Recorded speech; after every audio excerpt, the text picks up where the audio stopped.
Hello friends, இன்னைக்கு நாம ஒரு ஸ்பெஷல் ஸ்வீட் செய்ய போறோம். அது என்னன்னா ரஸ்கை வச்சு ஒரு அல்வா செய்ய போறோம். அது எப்படி அப்படின்னா, ரஸ்க் பேக்கெட் ஒன்று வாங்கிக்கோங்க. அதுல ஒரு 15 பீஸ் ஆஃப் ரஸ்க் எடுத்து இந்த மாதிரி பவுடர் பண்ணிக்கோங்க. ஜஸ்ட் இது ஒரு கப் தான் வரும். 15 பீஸ் ஆஃப் பவுடர் பார்த்தீங்கன்னா 250 ml வருது. அதுக்கு வந்து பாருங்க 250 ml இவ்வளோதான் வரும். 15 ரஸ்க்கு இவ்வளோதாங்க பவுடர் வரும். அதுக்கப்புறமா ஒரு பாருங்க, ஹாஃப் கப்பு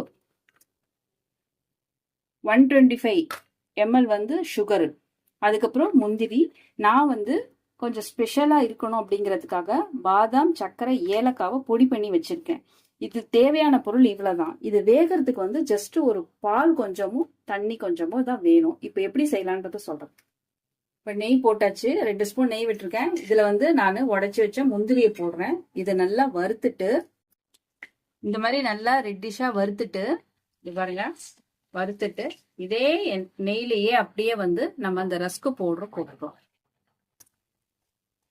பாருங்க, இந்த நல்ல ஒரு ப்ரௌனிஷ் கலர் வருதா. நெய்யும் வேணும்னா ஒரு ஸ்பூன் எண்ணெய் கூட விட்டுக்கலாம். ஸ்மெல் இல்லாத எண்ணெயா விடுங்க. பிளைன் கடலை எண்ணெய், நல்ல எண்ணெய்லாம் விட்டுறாதீங்க. பிளைன் ஸ்மெல் இல்லாத எண்ணெயை விட்டு நல்லா சிம்ல வச்சு நல்லா அழகா இந்த மாதிரி ப்ரௌனா வதக்கிக்கணும். இந்த பாலை நான் இதுல வந்து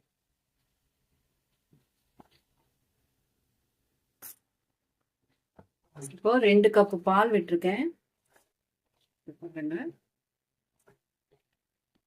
அப்படியே பால்லயே அப்படியே திரண்டு வருதா இருக்கு. இது இந்த ஸ்டேஜ்ல நம்ம எடுத்து வச்ச சுகரை வந்து இப்ப போட போறோம். சுகர் போட்ட உடனேயே அது இலகி நல்லா அல்வா பதத்துக்கு வந்துடும். நீங்க பயப்பட வேண்டாம். அழகா அப்படியே திரண்டு வருது பாருங்க. இந்த மாதிரி திரண்டு வர ஸ்டேஜ்ல நான் ஏற்கனவே ஏலக்காவும் பாதாமும் கொஞ்சோண்டு அது பொடி ஆகிறதுக்காக சர்க்கரையும் மிக்ஸ் பண்ணி அடிச்சு வச்சிருக்கேன். அந்த பொடியை நான் இதுல போடுறேன். இது ஃபிளேவருக்காகத்தான் போடுறோம். வெறும் ஏலக்காய் மட்டும் கூட போட்டு நம்ம பண்ணிக்கலாம், நல்லா தான் இருக்கும். நான் வந்து கொஞ்சம் ரிச் டேஸ்ட் கிடைக்கணும் அப்படிங்கிறதுக்காக ஒரு 10 பாதாமும் அதை அரைப்படணுங்கிறதுக்காக சர்க்கரை 1 ஸ்பூன் போட்டு அடிச்சிருக்கேன். அப்படியே பார்க்கறதுக்கு இதுக்கு வந்து நம்ம மேக்சிமம் வந்து 3 ஸ்பூன் நெய் தான் யூஸ் ஆச்சு. இப்போ லாஸ்ட்ல இறக்கும் போது 1 ஸ்பூன் நெய்யை விட்டு அப்படியே சூப்பரா செஞ்சு சாப்பிடலாம். ஈஸியா நம்ம அவல் அல்வா செய்வோம் இல்லையா, அதே மாதிரிதான் இது ரஸ்க் வச்சு செஞ்சிருக்கோம். ரெண்டும் கிட்டத்தட்ட சேம் ப்ரிப்பரேஷன் தான்.